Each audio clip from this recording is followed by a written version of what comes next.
27 अगस्त 2003 कश्मीर घाटी छावनी में तब्दील हो चुकी थी।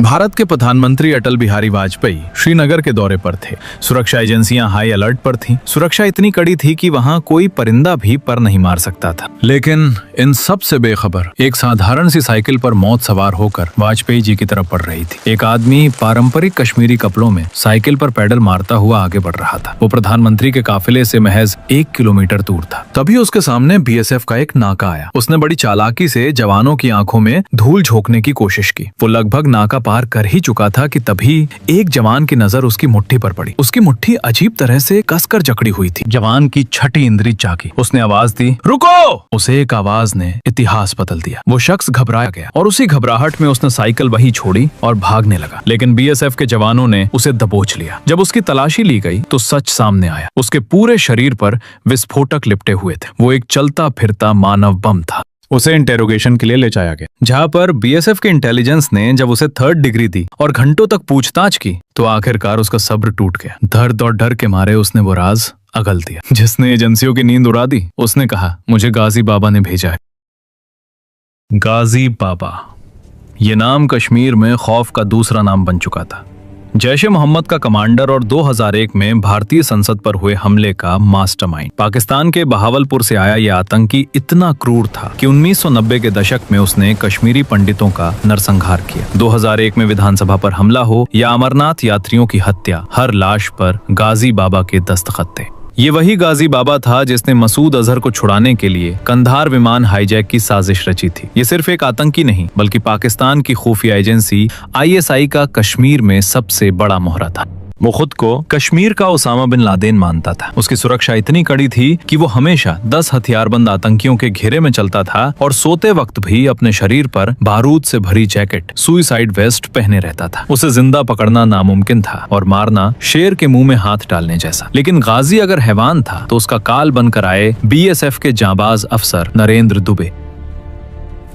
दुबे पिछले कई महीनों से गाजी की परछाई का पीछा कर रहे थे। जब उन्हें पता चला कि पकड़ा गया साइकिल वाला गाजी का खास आदमी अंसर है तो दुबे ने उससे पूछताछ शुरू की। अंसर ने बताया कि गाजी का एक ठिकाना है। दुबे ने तुरंत वहां रेड मारी, लेकिन गाजी वहां से निकल चुका था।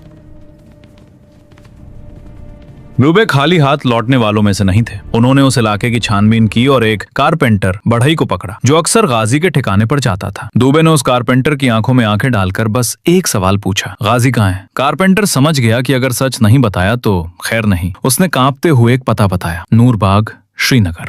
30 अगस्त 2003 सुबह के 3 बज रहे थे। नरेंद्र दुबे अपने 3 सबसे भरोसेमंद साथियों त्रिवेदी, हिमांशु और विनु चंद्रन के साथ नूरबाग की उस 3 मंजिला इमारत के बाहर खड़े थे। पूरी बिल्डिंग को BSF ने घेर लिया था। यह करो या मरो का मिशन था।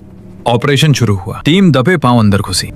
Ground floor clear, first floor clear. Second floor पर एक औरत मिली जो गाजी की पत्नी सादिया थी। उसे सुरक्षित बाहर किया गया।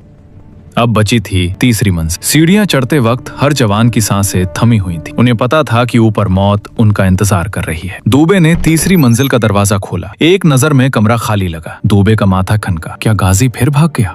दुबे गुस्से में पलटे ही थे कि उनकी नजर कमरे में लगे एक बड़े शीशे पर पड़ी।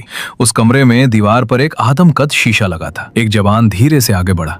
जैसे ही उसने शीशे को छूने की कोशिश की, शीशा अपनी जगह से हिल गया। वो शीशा नहीं, एक छलावा था। उसके पीछे एक खुफिया बंकर था। शीशा के हटते ही अंदर से गोलियों और ग्रेनेड्स की बारिश शुरू हो गई। ये एक जाल था। कमरा छोटा था, छिपने की जगह नहीं थी। गाजी और उसके साथी अंदर से फायर कर रहे। जवान बलवीर सिंह को गोली लगी और वो वहीं शहीद हो गया। अपने साथी को गिरता देख नरेंद्र दुबे के अंदर का फौजी जाग उठा। गोलियों की बौछार के बीच दुबे पीछे हटने के बजाय आगे बढ़े। तभी उन्होंने अपनी गन का ट्रिगर दबा दी। आतंकियों की 2 गोलियां दुबे के पेट को चीरती हुई निकल गईं। खून पानी की तरह बहने लगा। लेकिन गिरने से पहले लगभग बेहोशी की हालत में दुबे ने अपनी पूरी मैगजीन उस खुफिया कमरे के अंदर खाली कर दी। दुबे को अस्पताल ले जाया गया। दुबे के घायल होने के बाद BSF के जवानों ने उस घर पर कहर बरसा दिया। ये अब एनकाउंटर नहीं, एक जंग थी। गाजी बाबा अंदर से लगातार ग्रेनेड फेंक रहा था। 10 घंटे, पूरे 10 घंटे तक बारूद बरसता रहा। BSF ने कसम खा ली थी कि आज इस इमारत से कोई भी आतंकी जिंदा बाहर नहीं जाएगा। मोर्टार और रॉकेट लॉन्चर से उस इमारत को खंडहर में बदल दिया गया।